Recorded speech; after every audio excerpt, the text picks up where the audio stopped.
और सर, जब ये जो बात चल रही थी अभी, जैसे सुभाष जी ने कहा ना कि ईएसबीआई का जो एक्चुअल जो समझ है वो थोड़े समय बाद आया। हम्म। जब पहली बार में ये पता लगा कि यार टाइम, मनी और वो जो है फ्रीडम, हमें तीनों इस बिजनेस से ही मिल सकता है और किसी से नहीं मिल सकता। किसी न किसी में कोई ना कोई तो कमी होती है। हम जो नॉर्मल बिजनेस कर रहे होते हैं, जैसे मैं अपना नॉर्मल बिजनेस कर रहा था, तो मुझे पता था कि वहां पैसा तो मिल रहा है, लेकिन अपना पैसा लगा के ही मिल रहा है। हमारे अपने स्किल का हम बहुत ज्यादा इस्तेमाल नहीं कर सकते हैं वहां पे, क्योंकि वहां पे at the end of the day हमें केवल जो हमारे कस्टमर्स हैं उनके ऊपर डिपेंडेंट रहना पड़ता है। और एक चीज को हम सब लोग मानते हैं कि जो ग्राहक है वो भगवान है। वो कब आ जाएगा, कब प्रकट हो जाएगा, कोई पता नहीं है। लेकिन इस बिजनेस में हम भगवान को प्रकट कर सकते हैं। हम जब चाहें, जिस भगवान को चाहें, उस भगवान को अपने सामने ला सकते हैं। ये इस बिजनेस की पावर है, पहली बात। दूसरा, जब मैंने जो है वो आरसीएम बिजनेस स्टार्ट किया, और हाँ, सुरेंद्र वस्ती की एक। एक मिनट, सबसे पहली कंपनी आपकी आरसीएम थी? जी सर, नेटवर्किंग की अगर बात करूं तो सबसे पहली कंपनी आरसीएम ही थी।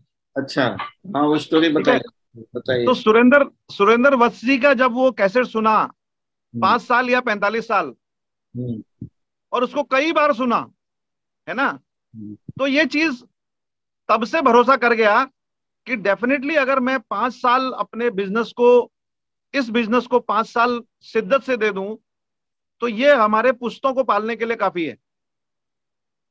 जो काम हम 45 साल के जॉब में नहीं कर सकते हैं, वो उससे बढ़िया काम, उससे बेहतरीन काम और उससे परमानेंट इनकम सोर्स वाला काम जो है हम 5 साल में इस नेटवर्क इंडस्ट्री में कर सकते हैं, प्रोवाइडेड कि हमारी नेटवर्क जो।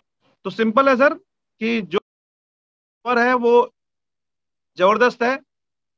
इससे बेहतरीन कोई सिस्टम नहीं है। फिर से और फिर हमारे से को। फिर से पंच साहब, पहली जी बार आपको क्या अपील किया था? सर, पहली बार यही अपील किया था कि जो हम काम करते हैं, हम्म।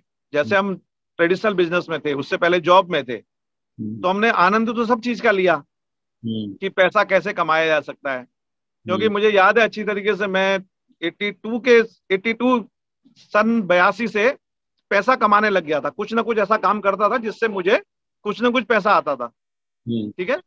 तो पैसा कमाना तो आता था, लेकिन ये चीज भी भरोसा था कि यार अगर लोग बड़ा पैसा कमाते हैं, तो डेफिनेटली उसके लिए बड़ा स्किल भी होना चाहिए और बड़ा प्लेटफॉर्म भी होना चाहिए। क्योंकि किसी बिजनेस को, अगर कोई छोटा बिजनेस है तो उसमें छोटा ही पैसा कमाया जा सकता है, और अगर कोई बड़ा बिजनेस है तो बड़ा पैसा कमाया जा सकता है। लेकिन जब ये आरसीएम बिजनेस को हमारे एक मित्र ने मुझे बताया, और वो पहली बार चर्चा हुई कि भाई इस तरीके से है सिस्टम, तो वो अच्छा लगा। प्रोडक्ट्स हम लोग उन सारी चीजों को इस्तेमाल करते ही थे।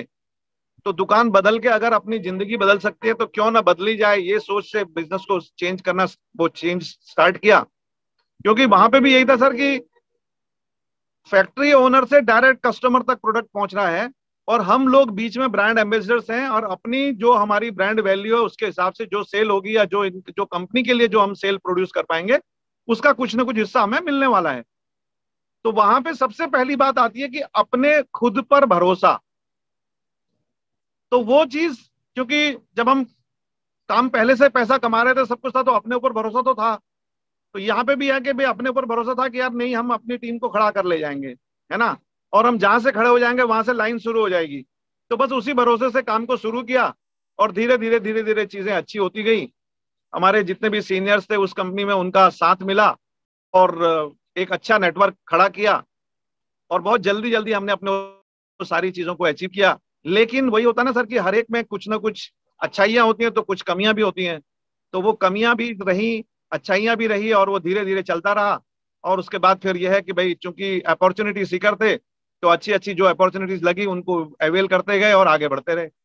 पंच साहब, आपकी स्टोरी से ना मुझे एक बहुत अच्छा पॉइंट याद आ गया। और देखिए, अगर हम लोग सब यहाँ पे क्वाड्रेंट बदलने आए हैं, ठीक है, एम्प्लॉय और सेल्फ एम्प्लॉयड की कैटेगरी से बी और आई में आने, सिर्फ सब्जेक्ट पे रहना है। यस।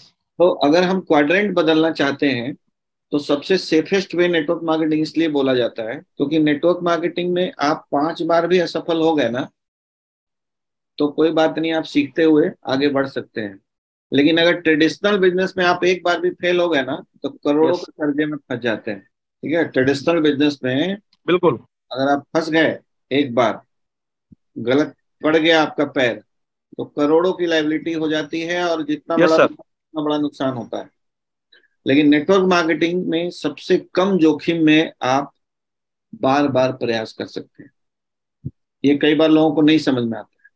कई बार लोगों को लगता है यार पहले तो ये आरसीएम करते थे, अभी कैंगिंग क्यों कर रहे हैं? तो भैया आरसीएम कर रहे थे, गया क्या था इनका? आरसीएम से सीखा, आरसीएम से जाना। आरसीएम में लगा क्या था? 1500 रुपए में कपड़े मिल गए थे। जब भी पैसा दिया होगा तो साबुन तेल मसाला मिल गया होगा। तो घर से जी। गया क्या? और सीखा वो फ्री कभी में। नहीं। तो इसीलिए सबसे सेफेस्ट वे माना जाता है आपको क्वाड्रेंट बदलने का, वो है नेटवर्क मार्केटिंग। तो एक बात और पंत साहब, आप याद कीजिए कि आपको पहली बार इवेंट में बताया गया था या घर पे बताया गया था? तो यहाँ पे ना एक और आज पॉइंट जो बहुत जरूरी है, फिर से रिमाइंड कराना चाहता हूँ आप लोगों को, कि ज्यादातर जो नेटवर्कर का जन्म होता है ना, वो इवेंट्स में ही होता है। हो सकता है कि पंत साहब को घर में बताया गया होगा, लेकिन उतने सीरियस नहीं होंगे जितना 20 दिन बाद सेमिनार देख के हुए होंगे, या बाद में 6 महीने बाद बड़े इवेंट के लिए होंगे।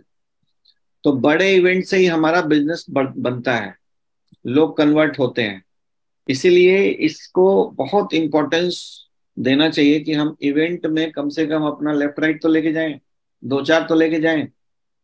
क्योंकि वो चार लोग अगर माइंडसेट उनका बन गया कि नेटवर्क मार्केटिंग अच्छी चीज है, तो फिर आपकी लाइफ आसान हो जाएगी। जो भी हम कंपनी को सिलेक्ट करें, वो सिलेक्शन प्रोसीजर जो है वो बेस्ट होना चाहिए।